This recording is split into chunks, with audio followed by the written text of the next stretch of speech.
All right, I got it shared.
Hello and welcome in to another episode of Talking Bengals. This is episode 157. I am Bernsey. This is Sir Nicholas Hoop. We are coming to you live for episode 157. Nick, how we feeling? Well, just another week of the Bengals screwing it up again. Mm. I mean, but did they really screw it up at this point? Really, if they lose the rest of the season or win the rest of the season, they don't really lose too much in draft capital. So I guess I'll eat my words. But I'm just still salty. I'm still salty for the year, and salty that, kind of like Burrow was, salty he got injured again, Right. and that's not fun, like he said. But yeah, I'm feeling like the last three games of this season are going to go how we thought the whole season should have gone. And yeah, let's just kick it right off, man. Let's what's up first on the plate for you? Well, let's just talk about Sunday. We saw what we thought we would see all season, I would say, from the Bengals. Everything was clicking on all cylinders. Defense stepped up when they were supposed to step up. And it was the first time all season, like I said, we've seen these guys actually cohesively play together on both sides of the ball. Yeah, exactly. I thought that the run defense still is lackluster. I don't know why Miami strayed away from the run. They were just gouging us with the run. But good kudos on the defensive side for forcing them into situations where they had to pass, and our pass defense isn't half bad. So let's jump into Cheers and Jeers, right? And I believe you got a plug to put in. Yeah, absolutely. Cheers and Jeers is brought to you by W Energy. Need a little pick me up from your for your day without the crash and burn? Look no further than W Energy. Go to w.gg. That's DUBBY.GG and put in promo code TB for Talking Bengals, CFB for college football, the number 10. Okay, TB CFB 10. That's W. All right, go ahead with your cheers and jeers, Nick. So I'll start off with my cheers. Burrow. Burrow just looked like how Burrow always looks. Just absolutely phenomenal. It's low-hanging fruit. Just absolutely amazing. So I'm going to have two cheers. My second one's going to be Miles Murphy. We finally have the guy coming around and actually proving why we drafted him where we drafted him. I don't think that he has come around until now because he hasn't had the chance to have a prove it season. You know what I mean? Like he has needed a prove it season. And this has definitely been a prove it season for him. And he's really come out of his shell, really doing well. And I really cannot say enough good things about Myles Murphy the last half of this season, along with, dare I say, Joseph Osai. I was high on him last year, high on him at the beginning of the year, and he's really coming around as well. Jeers, I'm taking the real easy, low-hanging fruit, Geno Stone. Need I say more? I will. Can you cover the tight end coming across the middle? Is that your job? Yes. Do it. That's what you get paid to do, buddy. If you can't do it and you think that you can't do it, or you feel like maybe I'm just losing too much of a step there, I need to hang it up. Why don't you just go into Mike Brown's office? I'm sure he'll be willing to save money and say, look, boss, I just can't do it anymore. I'm going to have to walk out. You're going to have to let me go. I'm sure he'll be willing to cut ties peacefully. Please do it for the city of Cincinnati. Yeah, that's definitely something that can happen. Wish it would happen. But I think Myles Murphy coming out of his shell late in the season is forceful, right? Because somebody had to step up at this point. We begged for it for weeks and weeks and weeks on end. I would say it's probably a little too late, but it is nice to see, especially some of these other guys on defense. My cheer is going to go to the guy that's been on the roster for a while, and that's Jalen Davis. Finally getting some reps, getting opportunities to play. Got himself an interception on Sunday as well. I'm here for it. I love a good underdog story. Jalen Davis has proven his worth and value to the team and the organization. And I think he's playing himself a role into to next season. So really looking forward to that one. Jeers, I don't know if I really have one other than Geno, man. Geno still struggling. I'm going through some of these guys and their numbers.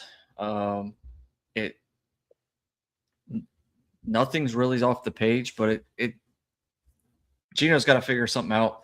The organization's got to figure something out as at safety. I said last year that we needed to take, a Xavier Watts maybe in the draft, and we let him fall to Atlanta because they needed another safety apparently. Those kinds of things. So yeah, I'm not really. There wasn't too much to complain about. I mean, at the beginning of the game, watching the score and things like that, it looked like we were going to go for a high-scoring shootout there for a second. But everybody came out and did their thing in the second half. Won the turnover battle.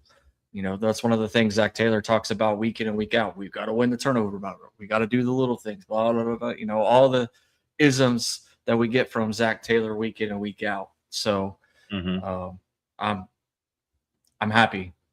I'm really happy that they won. Now, to go back to what you were talking about, did they hurt themselves at all? Well, let's slow down a little bit because they did only get the 5 wins just now. They beat a 6-8 team in Miami. They're at 5-10. So I think we could pump the brakes that they haven't done too much damage to their draft capital yet. Now, we've got a game coming up that should be another win come Sunday at home, which we haven't done a lot of. So maybe they send everybody home happy. We also have another one following up with Cleveland. Lord knows what that could happen because it's Cleveland. So I don't know.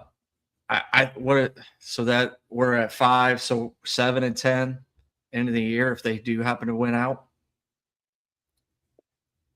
I mean, let's just put it this way: I'm not going to be happy with the way this year went, and I don't care how the end of the year, unwinds per se. I mean, just simply put, our defense has been absolutely lackluster all year until Joe Burrow comes back for the game against the Ravens, and then the Bills, then the Ravens, and they just crap the bed. I mean, it's what in the world is going on with this? Next thing you know, I mean, we're looking at essentially, a 7-10 season where we're not making the playoffs, and another year where it's the defense has really fell short. I mean, let's look at the year just in review, just a little bit. How many of those games should we have won? Well, let's look at it. 5. There was 5 games that we should have won. At that point, that takes us from 7-10 to now 12-5. Where are we on the playoff chart? We're looking at home field advantage. Another valid point. So right. I mean, just look at. I mean, okay, we split with the Ravens. Whoop-de-doo. We split with Pittsburgh. Figured that was going to happen. We take Cleveland both times. All right. There's 5 other games that we should have won, but didn't. Not only should we have won, but we should have blown them out if we had a decent defense. All very true. Year. So let's just say the Vikings game, the Broncos game, the Lions game, and the Packers game, that 4-game stretch happens the way that they're supposed to happen. Okay. We beat the Steelers. Okay. The Jets, very easily winnable game. Then there was the Bears game. Again, another very easily winnable game. The Steelers 34-12, that was a winnable game until the second half. They had plenty of opportunities to actually win that game. So there's 3. The Patriots defense played pretty well that game. If it wasn't for Flacco's pick 6, we win that game, even if it is 20-19. So there's 4. Obviously, we beat the Ravens on Thanksgiving. The Bills game, again, another winnable game. We had it won until the last 8.5 minutes. So you're putting us at 13-4 right now. That's at the end of the season. Let's say the Ravens, for whatever reason, do what they did. Okay, Zach Taylor even talked about it. They only gave up the 1 touchdown in the second half, right? Yeah. It was 17-0 at going into the half, and really one of those was because of Burrow's pick 6. So then, if that doesn't happen, and whatever, we lose 17-0. Okay, that's not terrible. Then we do what we did against the Dolphins, beat the Cardinals, and you beat the Browns. I mean, that's a 14-3. 14-3. 14-3. Well, there's 4 losses because that 4-game stretch, we're not changing any of those.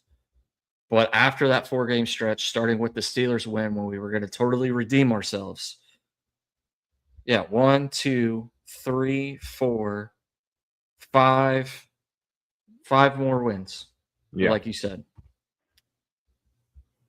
Plus the inevitable, the one we won on Sunday, and then potentially the 2 on there. Yeah. So, like I said, we're looking at 12-5. 12-5, and we're looking at potential home field playoff advantage, at least until the AFC Championship game. Because if you look And at so, all right. So without dissecting this, going down to each individual game, what is one key factor?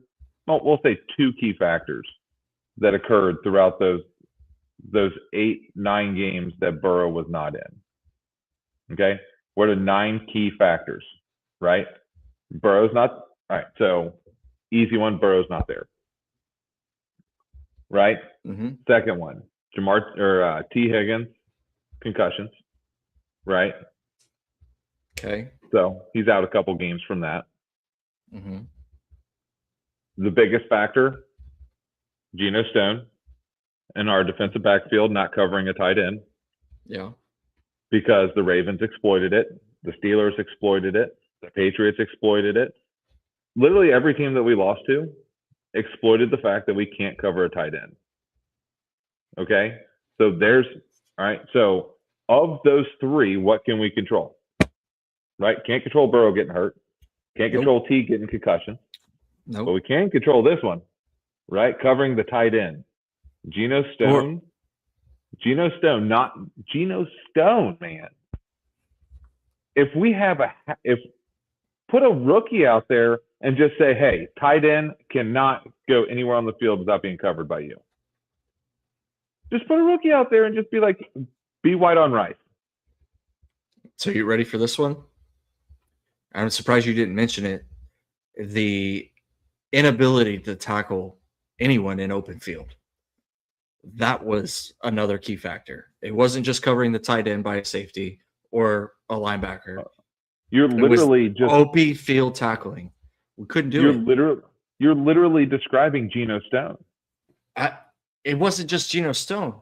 Look at your 2 rookie linebackers right now. Oren Burks. He wasn't.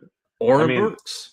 Oren Burks and Geno Stone are consistently in the bottom 5 PFF grades every week for the defense. Yeah, since he's gotten more snaps, which is kind of crazy that we relied on him, but we traded Logan Wilson when we were going to build the defense around Logan Wilson. I still don't understand. I still don't understand why we traded Logan Wilson. Maybe we were. I mean, what did we even get for Logan? I can't even remember. Crumbs. Because he's destroying it in Dallas right now. He's playing well. Yeah, he's playing Logan Wilson football, right? Mediocre, a little bit above, average to a little above average, which is exactly what you knew you're going to get from Logan Wilson. Just above average play. That's all you need. That's all you need from your middle linebacker. Fill a hole, make a few open field tackles, make a few tackles here and there, break a pass up. My biggest complaint for the whole year, right? Outside of rookies, okay, because this is their first season. Rookies make mistakes. Oren Burks is going to make mistakes. He's rookie. Right? Shamar Stewart, right? He can't change how the front office does things, right? Yeah. Slayton, right? Jenkins didn't do too bad. Geno Stone, a veteran defensive back, can't make open field tackles. They're trying to run him on some Mike Hilton style corner blitzes, like slot corner blitz or a safety blitz. Nothing. Why? Because he can't tackle. I think I made a comment in one of the a few weeks ago when they were playing. I don't know. It was against the Ravens when Geno Stone came off the edge, just untouched, straight at Lamar Jackson. And Lamar Jackson, all he had to do was take a step forward. He wasn't even worried about him. He wasn't even worried about him because he can't tackle. It's literally the difference. Geno Stone's position and somebody playing their average or a little above average every week, week in and week out. That is the difference between us winning and losing 4 games.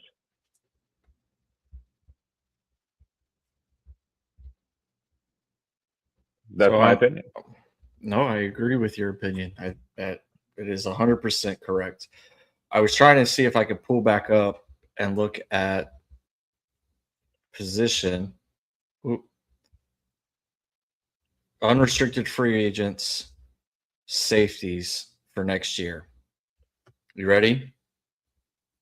Kyle Duggar from Pittsburgh, Jalen Thompson from Arizona, Jimmy Ward from Houston, Andre Sisco from the Jets, Kevin Byard from Chicago. That's the top 5.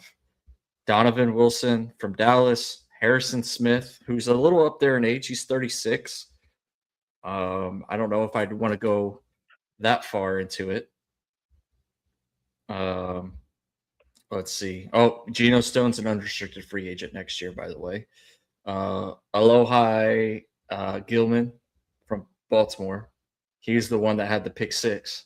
Well, he scored the touchdown on the interception on Burrow last week or 2 weeks ago. So he's the one that put the coffin nail. Any of those names you'd be interested in? I mean, definitely not the 36, 37-year-old. No Harrison Smith? Yeah, I mean, but essentially anybody else that you mentioned can't be any worse than Geno Stone. Yeah. I mean, at this point, you might as well put me or you out there. It's, yeah. I mean, put my fat butt out there and say, hey, cover the tight end. I mean, for God's sakes, I mean, how much longer is Mike Brown, Duke Tobin, and Zach Taylor going to take to put together a decent defense to complement Joe Burrow? Yeah. If we don't see moves in this off season, right, to put some form of a defense on the other side of the ball to help Joe Burrow, I see our fan base, the fan base meaning Cincinnati Bengals, I see the Bengals fan base being gone. I think that Mike Brown is going to lose a lot of money, and I think that he's going to lose a lot of pull on bringing players in for salary cap. Simply put, because people are done with it. They're done with seeing Mike Brown, Duke Tobin, and the Bengals front office just completely saying, Joe, we wanted to pay you a lot of money to keep you here in Cincinnati. We hope you're happy with that amount of money. I'm going to be honest with you. I don't think Joe Burrow's so worried about the amount of money he got. I think he cares more about winning football games.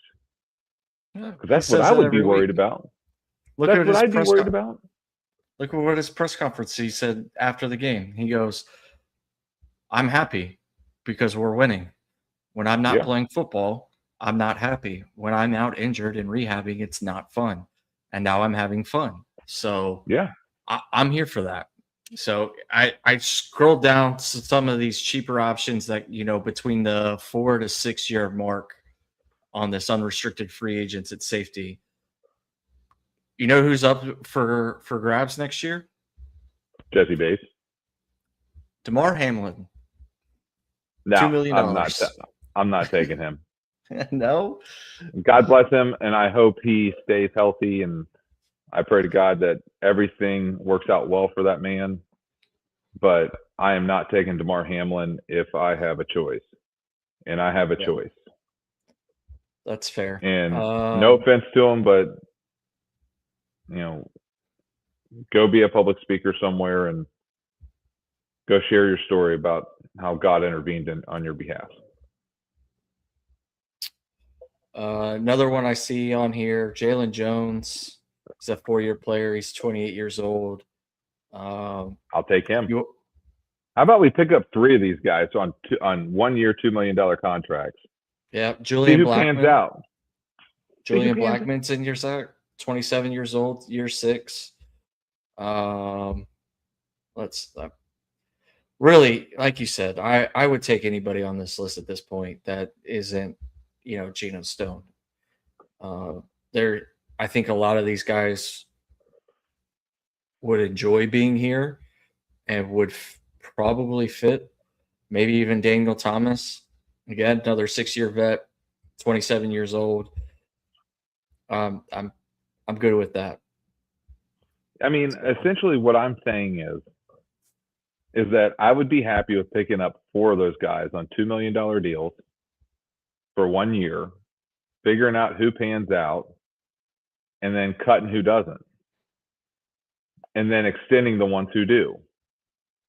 Not really a bad business model considering you're getting them dirt cheap to play for your team, to show up and say, hey, whoever performs the best gets an extension. It's competition. It's literally the whole reason why we're playing football. Speaking of extensions, there's been a lot of internet chatter of the Bengals needing to intervene right now and re-sign a guy by the name of Dalton Risner. Oh yeah, 100%. Zero QB hits, 0 tackles, all of that on Sunday. He was like 98% for the past like 4 games. Yes. And then on top of it, I don't know if you saw his wife's TikTok video that's gone viral, but he has this orange box and they're trying to do an unboxing thing. And he goes, ooh, maybe it's my extension from Mike Brown, which tells me he wants to stay here. Which, can you blame him when you're playing with a guy like Joe Burrow and Jamar Chase? Like T. Higgins and Mikey G. I mean, come on. Yeah. Offense looks good. I think I honestly, if my priority number 1 is going to get a safety, priority number 2 is to go get linebackers. Priority number 3, defensive line. Okay, that's fair. Some interior defensive line. Interior defensive line. Interior defensive line. Priority 4, the backups on the offensive line. No, see, I was going to go different. I was going to go slot receiver. No, I would be fine with Yoshi and Charlie and keeping Mikey G on with Sample. I think our offense is just fine the way it is, right? If we're going to do anything offensive, in my mind, as long as P. Ryan doesn't retire at the end of this year, he's probably. Even then, we got Taj Brooks, okay, and then we could pick up a running back in free agency that didn't get drafted. Maybe we'll get lucky on that one, but I think we need to be more intentional with defensive backfield, including the linebacking crew, interior defensive line. Someone, our top 3 picks in the draft this upcoming year need to be defensive backfield and interior defensive line. We don't need to draft anybody on offense. Oh. In my opinion, I think we'd be wasting everything if we do any kind of drafting on offensive line or offense, period. We have Jake Browning. We have obviously Joe Burrow. Maybe we can keep Joe Flacco on the practice squad, if not back up, if Jake Browning stays for the practice squad. We got like 8 receivers, right, that are solid receivers. I mean, of course, Jamar T, Charlie and Yoshi, Tinsley. Well, I don't know why I was saying McKinley. Maybe I was thinking about William McKinley. Mitchell Tinsley. You were putting them Maybe I was thinking about William McKinley, the president. I was watching Night at the Museum, and I was going through the presidents with my kids.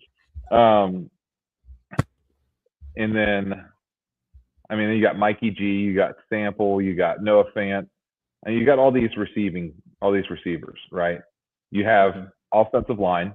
You have an offensive line that you want to keep, right? That core offensive line works. Obviously. Joe Burrow got hit, like once or twice maybe 3 times in the past 2 weeks. Okay, like that works. Okay, I'm okay if Joe takes a sack here and there because he holds on to the ball too long and It doesn't want to throw the happens. ball away because he wants to make a play. Sacks happen, right? Like 1 to 2 in a game. Okay, cool. It happens. But when Yeah, it's but 5, 7 6, or 8. 7, 8, 9, 10, yeah, it's absurd, especially in the National Football League. So unless it's our So defense getting those sacks, then I'm okay with it. so defensive line, interior, right? The interior defensive line. Yeah. I think that needs to be a priority as well as defensive backfield. I think that 100%. one of our off-season re-signs that need to take place is Dalton Risner. Yep. And I think that we need to do everything we can to keep Trey Hendrickson. Sign him. Maybe we can do a 2-year, like $34 million contract.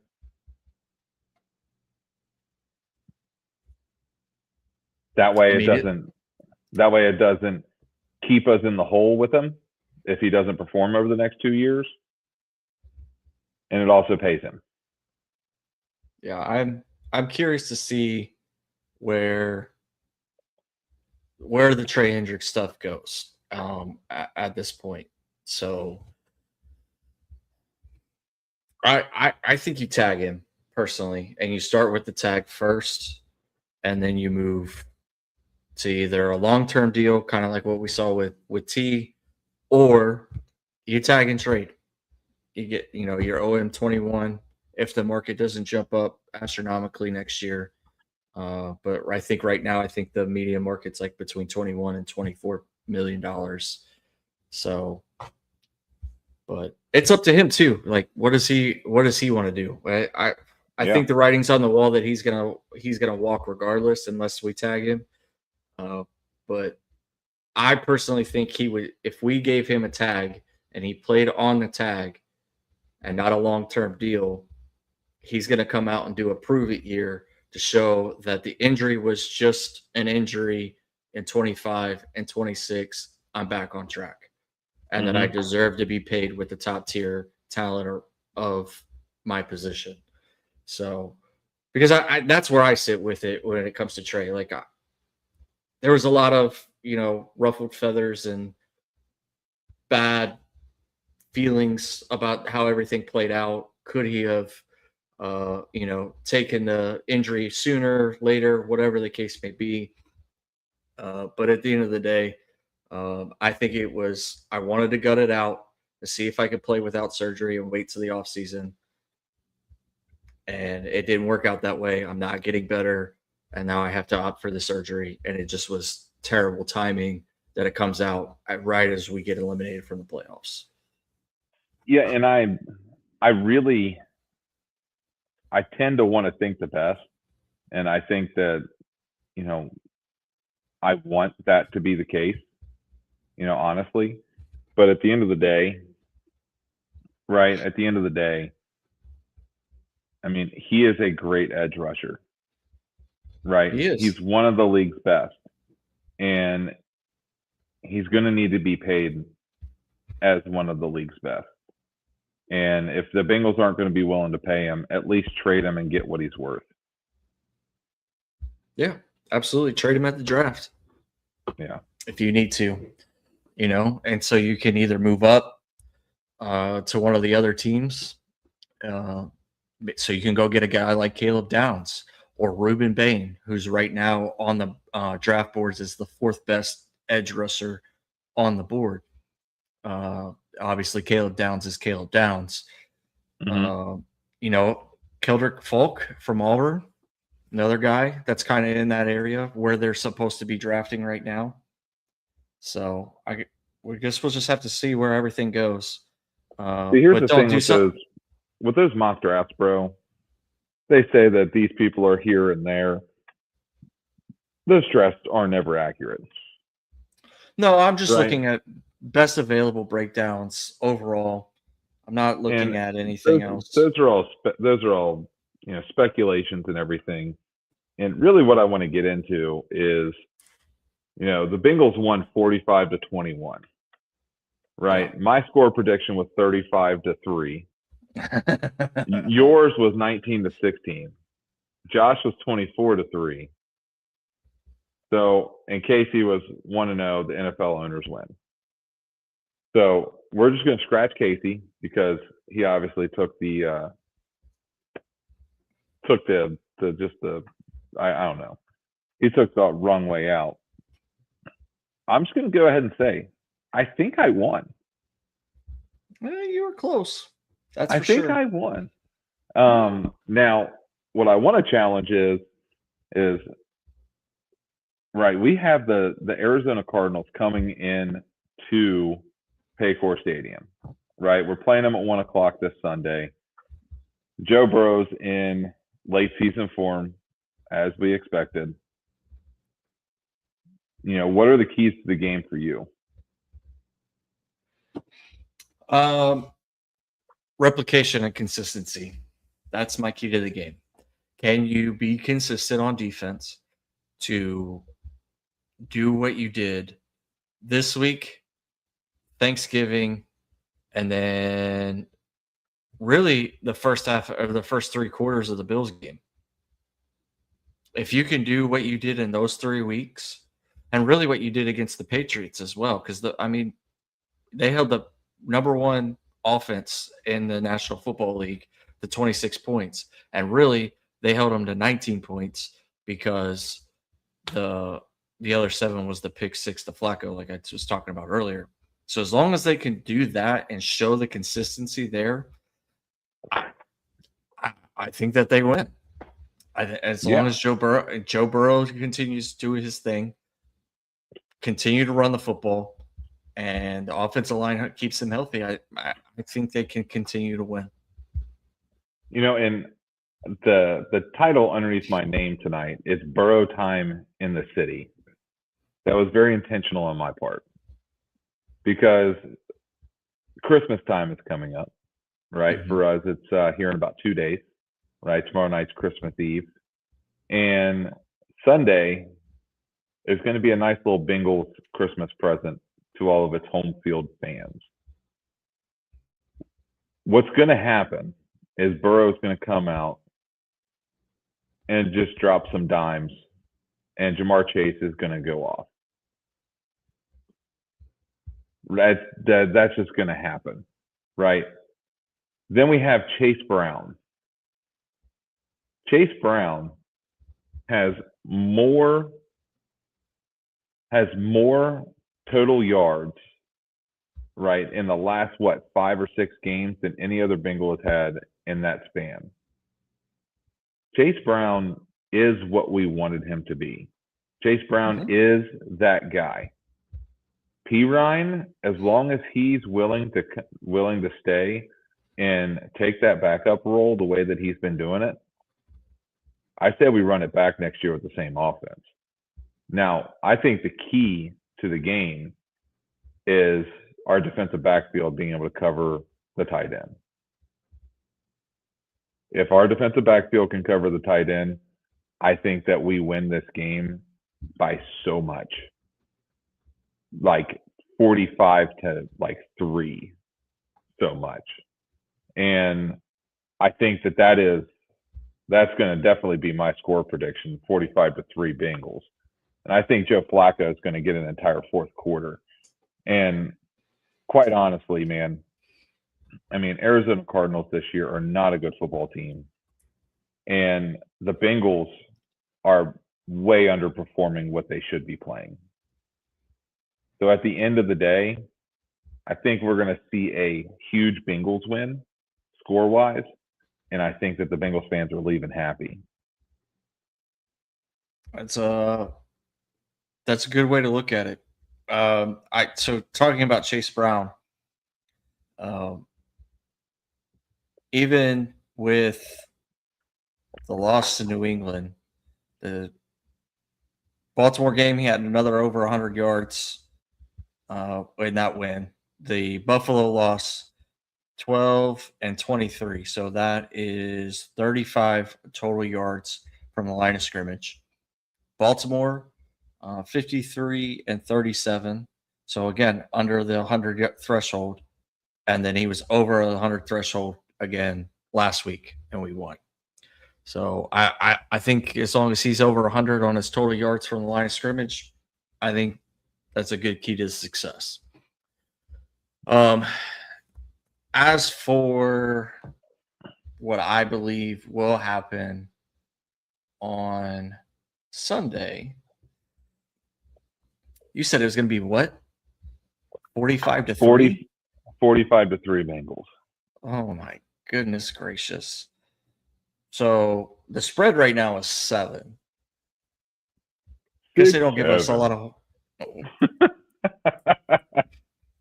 I had to say it. It came up. The over under right now is 53 and a half.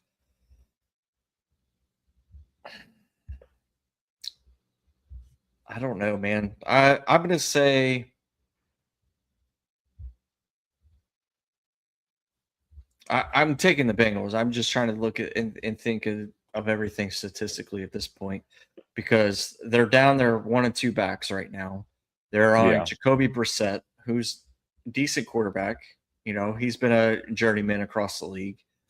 Their leading receiver does not bode well for the Bengals. And that's their tight end, McBride. So that's not good. He's got 109 receptions and 1,098 yards and 10 touchdowns. So, yes, that is 1 catch less than Jamar Chase on the season and about 200 some yards less, but double his touchdowns. It's kind of crazy. So if we don't cover the tight end very well, this game might be a lot closer than we think it is. That being said, I don't think Arizona is going to be that good. I don't think they're coming to play in the cold very well. If we have cold, I don't know. It's in the 50s tonight. So we'll see what kind of weather we have on Sunday. I'll look up the weather predictions, even though they're always wrong. Yeah. Only profession. Looks like it's going to be 55. So they might be okay. 58. Yeah. So I'm going to go. The sweet number, the magic number has always been 32 until Sunday. So I'm going to go wild number 37. 17. Get a 20-point win in there. I'm saying it's a blowout, obviously. I think the Bengals, figure out how to cover a tight end, completely redeem themselves. And I think Al Golden most likely will get another shot next year, which I'm not mad about, to be honest with you. I can't say that it's Al Golden's fault, considering the talent pool he has to choose from Duke Tobin, but yeah. I just think it's going to be a bigger blowout than that. I think Jamar Chase and T. Higgins are going to have a day. I think that Chase Brown cuts open a couple loose ones, maybe a 60-yarder, 60, 70-yarder. He's been just looking to get loose, in the open field. So I think this Sunday is the day that it happens. Hey, I'm good with that. And then obviously we have one more home game after that with Cleveland. So we can really send them home happy. But the Christmas package of the Bengals win, I think is a lock at this point. So I guess that leads us into final thoughts. Final thoughts. I hope that all of you have a very Merry Christmas. And I hope that you all get to enjoy a big Bengals win this upcoming Sunday and enjoy the holidays with your family and friends. And always remember the reason for the season. God bless. Most definitely. My final thoughts, obviously, I'm going to start with thank you for those of you that subscribe to us on all of our platforms. If you could help us get our platform out there and grow it, like, subscribe, share, comment, do all of that. Continue to tune in every week as we continue to do this. We appreciate it. Any of the love that we can get. Um, if you want to reach out to me, if you want to be a guest on the show, you can always reach out to me, and we will find a way to make that work. So there's that. Also, check out our big sponsor, W Energy. Okay, w.ggtbcfb10. Also, if you go to this, I don't know if I'm pointing at it right. Am I pointing at it right? It looks right to Right here? me. No, Right it looks here. right to me. This Right one? there. Okay, this one right here. Go to there. There's our shop. 15% off right now if you use Holiday. I think that's right. I don't know. Yeah, Message us later. I think it's holiday 15 or it's something. It's on our website. Yeah, just message us if you have any questions, or go to our website and Yeah. talknbengals.com. Or you And could send the Talking Bengals Facebook page a message, and maybe we might be able to hook you up a little bit more. Who knows? yep, absolutely. The other thing I wanted to say is we want to wish you a very Merry Christmas, Happy Holiday season.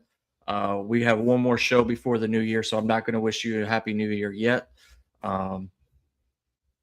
But yeah, this is one of those times where you have to just sit back and reflect and enjoy the time with your family and those close ones around you. If you don't have family near you, just be with somebody and tell them you love them, be with them, and enjoy yourselves. Be safe. Don't do anything crazy. As my first sergeant energy wants to say right now, don't drink and drive. Don't drive and drink. Be safe. No means no, and all of those kinds of things, right? So, with that, I bid you all good night and a hooday. Hooday. And remember, ride sharing is cheaper. Yeah, we have it's 2025, almost 2026. You got Uber, you got Lyft, you got all those kinds of things. Don't be an You can idiot. even do the old school taxi. Just don't get behind the wheel and drink and drive.